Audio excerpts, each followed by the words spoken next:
જય શ્રી કૃષ્ણ, જય દ્વારકાધીશ મિત્રો. આજે આપણે અધ્યાય 11નો 46મો શ્લોક સમજીશું.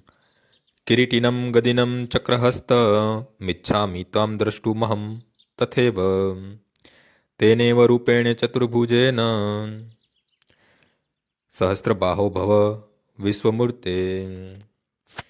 હે વિશ્વરૂપ, હે હજાર ભુજાઓવાળા પ્રભુ, હું આપના મુકુટધારી ચતુર્ભુજ સ્વરૂપના દર્શન કરવા ઈચ્છું છું કે જેમાં આપ મસ્તકે મુકુટ અને આપની ભુજામાં શંખ, ચક્ર, ગદા તથા પદમ ધારણ કરો છો. તે જ રૂપના દર્શન કરવાની મને અભિલાષા છે. સંહિતામાં કહ્યું છે, રામાદિ મૃતેશુ કલા નિયમેન તિષ્ઠાન. ભગવાન સહસ્ત્ર રૂપોમાં નિત્ય વિદ્વાન હોય છે, જેમાં રામ, ઋષિ, નારાયણ વગેરે જેવા તેમના મુખ્ય સ્વરૂપો છે. રૂપો તો અસંખ્ય છે, પરંતુ અર્જુન જાણતો હતો કે કૃષ્ણ જ આદિ પૂર્ણ પુરુષોત્તમ પરમેશ્વર છે અને તેમને જ આ અસ્થાયી એવું વિરાટ રૂપ ધારણ કરેલું છે. હવે તે ભગવાનના દિવ્ય રૂપ જેવા ધારણ રૂપના દર્શન કરવા માટે પ્રર્થે છે.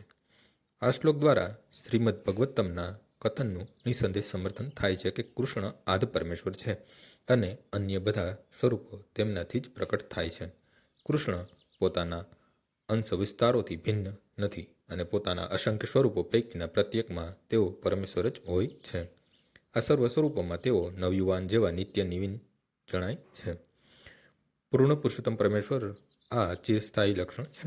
જે મનુષ્ય કૃષ્ણને જાણે છે તે તરત જ ભૌતિક જગત સઘળા સંસ્કૃતજન્ય દોષોમાંથી મુક્ત થઈ જાય છે. આજનો શ્લોક અહીં પૂર્ણ થાય છે. આવતીકાલે ફરીથી સવારે 6 વાગ્યે મળીશું. જય શ્રી કૃષ્ણ.